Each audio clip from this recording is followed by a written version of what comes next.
So the Industrial Revolution went from about 1720 to 1840-ish and took all of this old stuff and turned them into this new stuff eventually. So once came along a guy named Eli Whitney, and he started this whole revolution with his idea of big business. He was famous for his cotton textiles, and he used the cotton to make all this crazy, really cool stuff like shirts and sewing machines. He also made guns to, like, shoot rabbits and junk. Yeah, he's dead now. Then this guy named Henry Ford took Eli Whitney's idea and he just ran with it and created the assembly line. Ford created cars like he still does today and used the assembly line to cut down on cost and time, as well as put a bunch of people out of jobs. So some Great Depression foreshadowing there. Around this time, joint stocks started to come out into the world.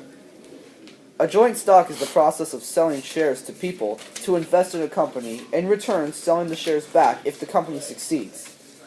Some examples of this are Apple, Coke, Google, and most recently, Facebook. I guess you could say that if you release a joint stock, your sales will fly through the roof. After people figured out the benefits of joint stocks, people figured out if they trumped everyone else in a certain field, they could create a monopoly. Well, no, not that kind of monopoly, but you get the gist of it. It's where the game actually came from. These monopolies were destroyed by big business owners and replaced with giant cities. That's kind of where Batman came from. So people got the hang of monopolies and all the smaller corporations got crushed.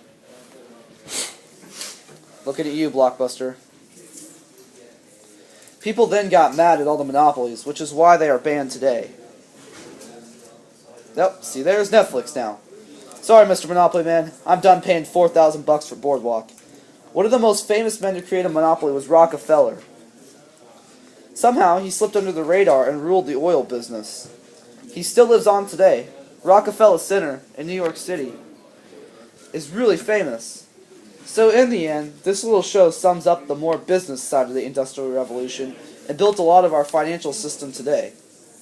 However, we as a country are in a ton of debt. So, darn it, why did those Industrial Revolution had to happen? Nope, I'm not going there today. I'm just going to wrap it up. The end. That's a wrap.